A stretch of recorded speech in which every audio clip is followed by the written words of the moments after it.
Assalamualaikum warahmatullahi wabarakatuh. Pada kesempatan kali ini video kita akan membahas tentang solidaritas sosial dalam perspektif Durkheim, seorang tokoh sosiolog dari Prancis. Kesempatan kali ini kita akan mencoba membahas perspektif Durkheim tentang solidaritas sosial. Nah, sebelumnya atau di video sebelumnya kita sudah membahas tentang fakta sosial. Tapi kesempatan kali ini kita akan mencoba membahas tentang solidaritas sosial dalam perspektifnya Durkheim. Nah, Durkheim membagi dua bentuk solidaritas. Yang pertama, solidaritas mekanik, dan yang kedua itu adalah solidaritas organik. Ya, solidaritas mekanik di sini bisa dikatakan solidaritas yang dibangun atas dasar kesamaan, ya, atau bisa dikatakan sifatnya homogen. Gitu. Jadi mungkin kita bisa memberikan contoh. Saya memberikan contoh misalnya adanya kesamaan budaya. Jadi kesamaan budaya ini kemudian membentuk rasa kolektivitas yang kuat. Kemudian mungkin kesamaan bahasa, ya, salah satunya. Ya, karena kesamaan bahasa sehingga kita membentuk suatu kolektivitas yang kuat. Dan bisa juga mungkin karena adanya kesamaan pekerjaan ataukah adanya kesamaan dari segi nasib misalnya, ya, atau nilai-nilai yang dipercayai gitu. Misalnya nilai religius misalnya memiliki kepercayaan yang sama gitu.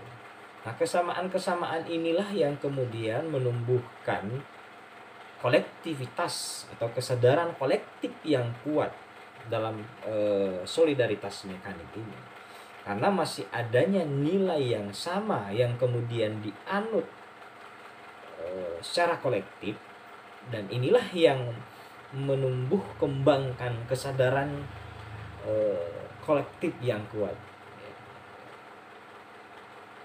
Berbeda dengan perspektif atau bentuk solidaritas sosial yang sifatnya organik.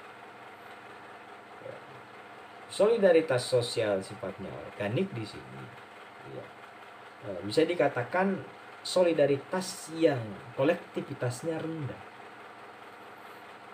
Kenapa dikatakan demikian? Ya, karena individu membangun hubungan antara individu yang lain karena adanya unsur kepentingan atau saling ketergantungan atau saling membutuhkan. Maksudnya dalam artian dari segi misalnya saya berikan contoh, misalnya saya membutuhkan tempat cuci seperti laundry karena saya tidak mencuci. Saya membutuhkan warung makan karena saya tidak memasak. Dalam artian bahwa solidaritas dalam masyarakat atau konstruksi masyarakat solidaritas organik di sini pembagian kerja yang terspesialisasi, yang sudah terspesialisasi karena tingkat perbedaan yang tinggi. Jadi solidaritas organik ini tingkat perbedaan yang tinggi, kemudian bisa dikatakan masyarakatnya bersifat heterogen gitu. Jadi tidak seperti solidaritas mekanik, ya, yang dibangun atas dasar kesamaan. Kalau solidaritas organik itu dibangun atas dasar perbedaan yang sangat tinggi. Jadi spesialisasi yang tinggi, spesialisasi pekerjaan, kayak gitu. Jadi kita membangun hubungan dalam satu kesatuan itu karena adanya saling ketergantungan atau saling membutuhkan antara satu dengan yang lain, sehingga bisa dikatakan solidaritas sosial atau solidaritas organik di sini maksudnya itu kolektivitasnya itu sangat rendah, atau kesadaran kolektifnya itu sangat rendah. Karena ya misalnya saya membutuhkan apa namanya dosen untuk belajar, dan dosen juga membutuhkan mahasiswa kayak gitu. Maksudnya saling membutuhkan, tingkat spesialisasi yang tinggi. Misal dalam masyarakat kita ada seperti yang saya jelaskan tadi, ada laundry, ada tempat makan, ada restoran, ada mungkin ya, atau misalnya ada tukang tambal ban, ada servis. Jadi tingkat spesialisasi atau pembagian kerja yang tinggi, sehingga relasi yang dibangun itu sifatnya ketergantungan gitu loh. Jadi kesadaran kolektifnya dibangun bukan karena kesadaran yang memang diikat oleh nilai yang sama, tapi karena adanya ketergantungan antara individu dengan individu lain karena perspesialisasi pekerjaan tadi gitu. Nah, itu salah satu perbedaan antara solidaritas mekanik dan solidaritas organik.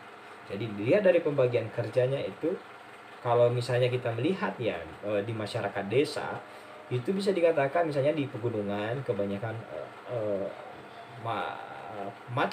mata pencahariannya itu mayoritas ya petani misalnya. Jadi tingkat kesamaannya itu tinggi.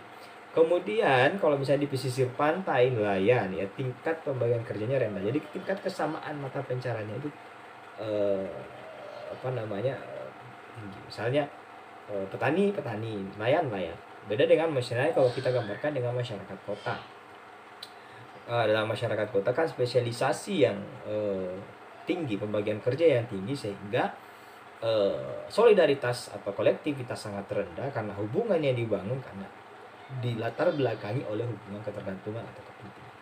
Berbeda dengan solidaritas mekanik tadi, murni karena diikat oleh adanya nilai-nilai yang sama yang kemudian dianut bersama, sehingga muncullah kolektivitas, kesadaran kolektivitas yang kuat seperti itu ya. Kemudian tadi kesadaran kolektivitas, kemudian hukum. Kalau kita melihat hukum dalam perspektif atau masyarakat masyarakat mekanik, dia bersifat represif dalam artian bisa bersifat menekan atau mengeksploitatif, menindas begitu. Kalau misal kita masyarakat tradisional atau misalnya masyarakat desa, ketika menemukan pencuri misalnya, maka biasanya itu akan dihakimi atau bahkan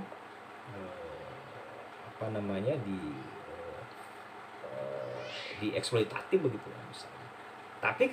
Tapi hukum yang berlaku di solidaritas organik ya, dia sifatnya restitutif dalam artian kalau misalnya kita melihat ada istilahnya ada lembaga-lembaga kontrol dalam masyarakat organik, ada lembaga-lembaga yang sebenarnya lembaga pemasyarakatan ya. Jadi sifatnya mungkin lebih cenderung memasyarakatkan kembali. Dia tidak bersifat represif tapi restitutif dalam artian memberdayakan kembali, memasyarakatkan kembali. Kalau di masyarakat kita ada istilah lembaga pemasyarakatan gitu. Jadi mungkin bisa dikatakan lebih bersifat humanis ya. Jadi singkat dari perspektif Durkheim tadi, bahwa solidaritas itu ada dua bentuk solidaritas, yaitu solidaritas mekanik dan solidaritas organik, dan masing-masing solidaritas itu dibangun dengan landasan yang berbeda seperti yang saya jelaskan tadi ya. Kalau ada pertanyaan silahkan di komentar di kolom komentar. Itu saja, terima kasih semoga bermanfaat videonya. Akhir kata dari saya, assalamualaikum warahmatullahi wabarakatuh.